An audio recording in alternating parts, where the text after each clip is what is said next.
नमस्कार दोस्तों, स्वागत है आपका स्टडी फॉर सिविल सर्विसेज में। यदि स्टडी फॉर सिविल सर्विसेज के छात्र हैं तो ये वाला टेलीग्राम जरूर ज्वाइन करके रखिए। यूट्यूब चैनल में हमारे साथ है तो भी ये वाला टेलीग्राम ज्वाइन करना बहुत ज्यादा जरूरी है। सारे नोटिफिकेशन, सारे अपडेट, सारे मोस्ट इंपोर्टेंट पिक्स, सारा रिवीजन सब कुछ यहाँ पे बताया जाता है।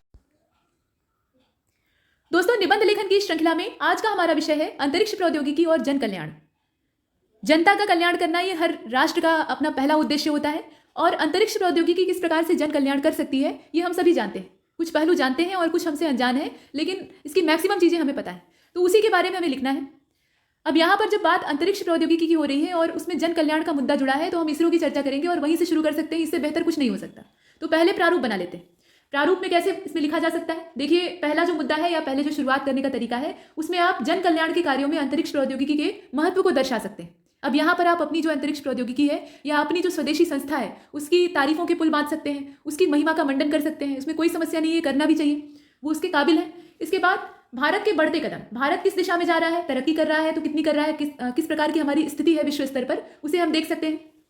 इसके बाद भारतीय अंतरिक्ष कार्यक्रम के घटक कौन कौन से हैं ये हम देखेंगे और मानव विकास और जन कल्याण के क्षेत्र में हमारी क्या स्थिति है, कितना हमने किया है और कितना करना बाकी है, वो सब देखा जाएगा। और विश्व बाजार में महत्ता, यहाँ बाजार से अच्छा शब्द जो है वो मंच रहेगा, तो विश्व मंच पर हमारी क्या स्थिति है या कितना हमारा महत्व है, कहाँ पर हम ठहरते हैं, वो सब देखना है। और अंत में करेंगे उपसंहार, समापन करना ये हर निबंध लेखनकर्ता का कर्तव्य होता है। तो समापन एक सार्थक तरीके से आपको करना है, मतलब सकारात्मक दृष्टिकोण के साथ कि समस्याएं हैं, चुनौतियां हैं, लेकिन उसके साथ साथ समाधान के लिए रास्ते अभी भी खुले हुए हैं और उन रास्तों पर हमारी संस्था या हमारी जो देश की टेक्नोलॉजी है वो लगातार बढ़ रही है। इस प्रकार से पूरा ढांचा आपका तैयार हो जाएगा। और प्रारूप बना लेना ये बुद्धिमानी होती है। निबंध लेखन से पहले आपको ये काम जरूर कर लेना चाहिए। प्रारूप को फ्रंट पेज पर नहीं बनाना है, इसको रफ में बनाया जाता है, ये रणनीति होती है और ये जो स्ट्रेटजी है ये दिखानी नहीं चाहिए, इस पर काम करना चाहिए और जो काम आप करेंगे वो सामने प्रस्तुत होगा। तो चलिए देखते हैं इसमें किस प्रकार से लिखा जाए।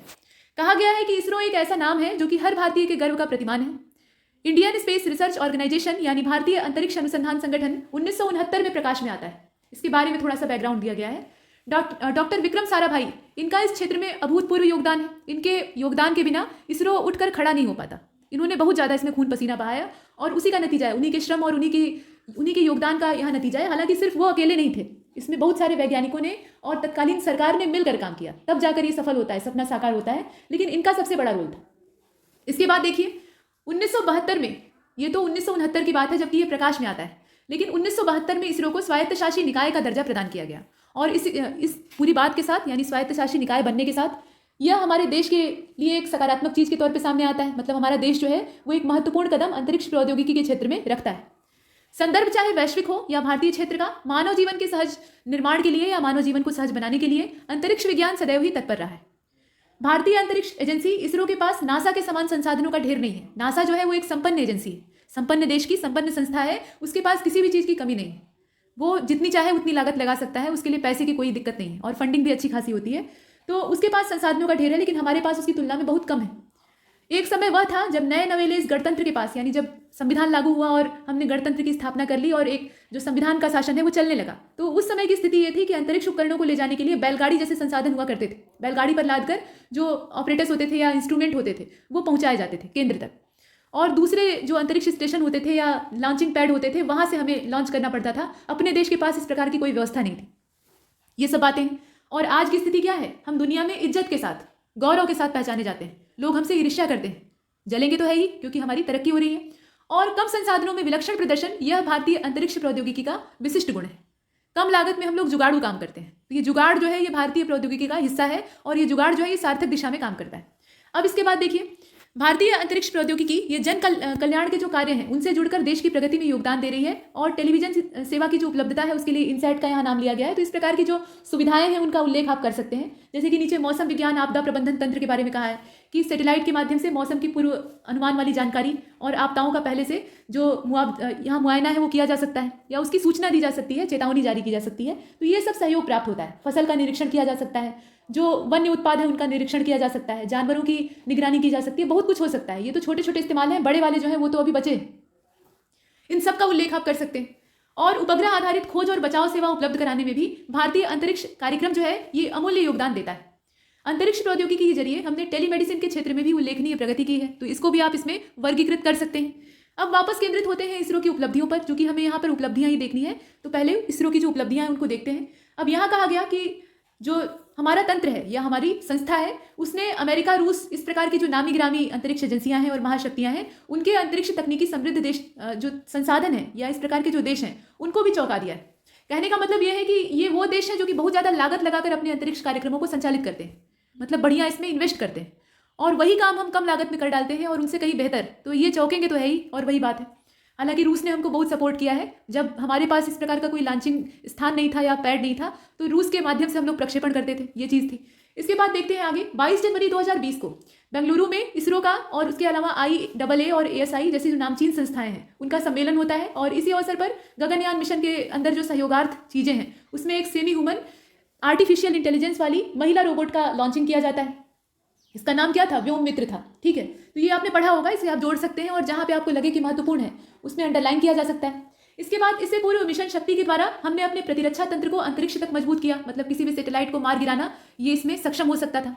भावी मिशनों के तौर पर गगनयान और आदित्य L1, यहाँ पे 21 लिखा हुआ है, ये असल में L1 होगा। ठीक है, तो आदित्य L1 जैसे जो महत्वाकांक्षी प्रोजेक्ट हैं वो इसरो के ध्येय के तौर पर दिखाई देते हैं। हालांकि चंद्रयान 2 की जो आंशिक विफलता थी, पूर्ण रूप से विफल नहीं होता है, आप पूर्ण विफलता नहीं लिखेंगे, आंशिक विफलता थी, वह कुछ समय के लिए दुखदायी थी, लेकिन भारतीय नागरिक ही क्या, जो हर विपरीत परिस्थिति से जूझकर विजेता न बन सके। मतलब भारतीय जो है वो दूसरी मिट्टी के बने हुए हैं। विदेशी निराश हो सकते हैं, दूसरे देश वाले, दूसरे जो क्षेत्र वाले हैं, मुल्क वाले हैं, वो निराश हो सकते हैं, लेकिन हम निराशावादी नहीं बन सकते। हमारे अंदर आशा का संचार हमेशा होता है और हम फिर से उठकर खड़े होने की ताकत रखते हैं। तो इसलिए हम निराश बिल्कुल नहीं है और फिर से हमने अपना काम शुरू कर दिया है। तो वही बात यहाँ कही गई है, हम नई शुरुआत के लिए सज्ज हैं। सज्ज का मतलब तैयार है। इसके बाद इसरो की भूमिका भू पर्यवेक्षक के क्षेत्र में अग्रणी रही है। कृषि और जल प्रबंधन जैसे महत्वपूर्ण क्षेत्र इससे लाभान्वित हुए हैं। भारतीय वन सर्वेक्षण रिपोर्ट का भी, जो वन स्थिति रिपोर्ट थी, उसका भी सटीक आंकड़ा हमारी सक्षम उपग्रह प्रणाली की ही देन है। नेविगेशन, नौवहन का जो क्षेत्र है, उसमें गगन जैसे महत्वाकांक्षी कार्यक्रमों का प्रचुर लाभ प्राप्त हो रहा है। तो इस प्रकार के जो नवीनतम है, लेटेस्ट हैं, उनको आप डालिएगा, इससे ज़्यादा अच्छा प्रभाव पड़ेगा। और जहाँ पर आप इस तरह की कुछ महत्वपूर्ण बातें लिखें, उसे रेखांकित कर दीजिए। पूरे निबंध को रेखांकित नहीं करना है, लेकिन जहाँ पर बहुत ज़्यादा मोस्ट इंपॉर्टेंट है उसको आपको अंडरलाइन करना है। इससे सहज ही ध्यान उस ओर आकर्षित हो जाता है। कुछ लोग ये सोचते हैं कि हम अलग रंग के पेन से लिख देंगे। तो देखिए, मेंस एग्जामिनेशन में बार बार पेन बदलना, ये भी समय की बर्बादी है। आप एक ही पेन से लिखिए, वहाँ पे कितने रंग का आपने लिखा है ये मायने नहीं रखता है, कितने अच्छे तरीके से आपने प्रस्तुत किया है ये मायने रखता है। तो जिस पेन से आप लिख रहे हैं उसी कलर की पेन से आप अंडरलाइन कर सकते हैं, कोई दिक्कत नहीं, नंबरों में जरा भी कमी नहीं आएगी। यहाँ देखिए, भारतीय अंतरिक्ष प्रौद्योगिकी का भविष्य स्वर्णिम अवश्य है, किंतु कुछ तकनीकी और वित्तीय चुनौतियां हैं। हर सफल योजना में या हर सकारात्मक रास्ते में कुछ न कुछ चैलेंजेस होते हैं, तो चुनौतियां यहाँ भी हैं। उदाहरण के तौर पर गगनयान मिशन की घोषणा करके अंतरिक्ष यात्रियों का चयन भी कर लिया गया, और चयन किसके रूप में किया गया? तो इंडियन एयरफोर्स के जो जाबाज हैं उनके रूप में किया गया। लेकिन जब प्रशिक्षण की बात आई, अभी जगह जगह लेकिन लग जाता है, प्रशिक्षण की बात आई तो हमारे देश के पास इस तरह के संसाधन नहीं थे कि यहाँ पर प्रशिक्षण दिया जा सके, और इसी वजह से ये दूसरे देश के सहयोग से संपन्न कराना पड़ा। और दूसरा देश कौन है? रूस है। तो यहाँ हमने देखा, और श्रीहरिकोटा के सतीश धवन अंतरिक्ष केंद्र की क्षमता को और विस्तृत और सक्षम बनाने की तत्काल आवश्यकता है। मतलब ये जो संसाधन यहाँ पर हमारा है, अंतरिक्ष केंद्र है, इसको और ज़्यादा सक्षम बनाने की जरूरत है। Launch vehicle, cruise space, capsule, space suit, जीवन रक्षक उपकरण आदि की जो बड़ी कमी है वो यहाँ पर दिखाई देती है। फिर भी हमने जहाँ से शुरू किया था वहाँ से हमने एक लंबा और स्वर्णिम सफर तय किया है। देखिए, कुछ चुनौतियाँ तो हैं, लेकिन ये जो चुनौतियाँ हैं ये हमें लगातार विकास करने के लिए उकसाती रहती हैं, चैन से बैठने नहीं देती। ये बताती रहती है कि अभी यहाँ पर कमी है, इसको दूर करने की आवश्यकता है। तो वैज्ञानिक वहाँ लगातार अनुसंधान करके उसको पाटने की कोशिश करते हैं।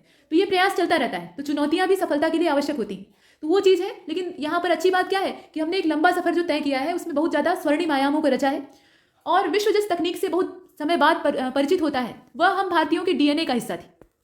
कहने का मतलब क्या है कि हमारा जो पीछे का इतिहास है, ये तो इसरो की स्थापना की बात हो रही है, इससे पीछे जो हमारा वैदिक भारत था और प्राचीन भारत था, उस समय से ये हम भारतीयों के DNA में विद्यमान है। हमारे अंदर टेक्नोलॉजी का जन्मजात ज्ञान होता है, हम जुगाड़ू होते हैं। हम भारतीय जो है वो जुगाड़ करने वाली टेक्नोलॉजी जानते हैं, और जिस तरह की तकनीक हमारे पास थी पहले के समय में, हमारा विज्ञान या ज्ञान जितना उन्नत था वो उतना किसी भी देश में या किसी भी विदेशी के पास नहीं था। समय के साथ हमने उसका दुरुपयोग किया, या ये समझ लीजिए कि बाहर से आक्रमण हुए, पनपने का अवसर नहीं मिल पाया। हमारी सभ्यता जो है वो जूझती रही बाहरी खतरों से, और हमें विकास के अवसर नहीं मिल पाए और हम पिछड़ गए, ये चीज़ है। तो उसी को हमने कहा कि हम भारतीयों के DNA का ये हिस्सा थी, और समय और परिस्थितियों ने हमें बहुत झकझोरा है, इसमें कोई संदेह नहीं है। लेकिन हम एक बार पुनः फिर से अपने कदम अंगद के पांव सरीखे सफलता के सोपान पर जमाने में सक्षम है, और हमने जमा दिए। अंगद के पांव का मतलब क्या है? जो कभी टस से मस न हो, रावण भी उसको हिला नहीं पाया। लेकिन प्रत्येक भारतीय के मन से एक ही ध्वनि निकलती है। अब यहाँ पर देखिए, उन्नयन की जब बात आती है ना, तो हमारा जोश जो है वो 7वें आसमान पर पहुंच जाता है। लेकिन आदमी को थोड़ा प्रैक्टिकल रहना चाहिए, व्यवहारिक रहना चाहिए। ठीक है, बहुत ज़्यादा उन्नति हमारा देश कर रहा है, लेकिन जो चुनौतियाँ हैं वो भी बड़ी हैं, ऐसा नहीं कि एकदम से कम है। तो उनको नज़रअंदाज करने की आवश्यकता नहीं है, उनको तत्काल खोज कर दूर करने की आवश्यकता है। और ऐसे में अगर हर भारतीय और हर जो अनुसंधान क्षेत्र के लोग हैं वो कटिबद्ध हो जाएं और सरकार साथ में सहयोग दे तो बहुत कुछ किया जा सकता है। अब यहाँ पर समापन किया गया है और समापन में ये कहा गया है कि तोड़ दो या क्षितिज, मैं भी देख लूँ उस पार क्या है। ये हर भारतीय के मन से निकलने वाली आवाज़ है, तो उसी को यहाँ दर्शाया गया है। जा रहे जिस पंथ से युगकल्प उसका छोर क्या है, सिंधु की निस्सीमता पर लघु लहर का लास कैसा, दीप लघु सिर पर धरे आलोक का आकाश कैसा। यहाँ पर शिर नहीं होगा बल्कि सिर होगा, ठीक है। तो ये कविता है, इसके माध्यम से आप समापन कर सकते हैं और आप चाहें तो समापन का कोई दूसरा तरीका भी आजमा सकते हैं, उसमें कोई दिक्कत नहीं। सबके अपने अपने तरीके होते हैं, लेकिन बस यही है कि शीर्षक के साथ न्याय होना चाहिए, वही आपको ध्यान रखना है। तो ये आपका छोटा सा यहाँ पे मॉडल निबंध था, आप इसे बढ़ा भी सकते हैं, आपकी इच्छा। ठीक है, तो तब तक के लिए नमस्कार।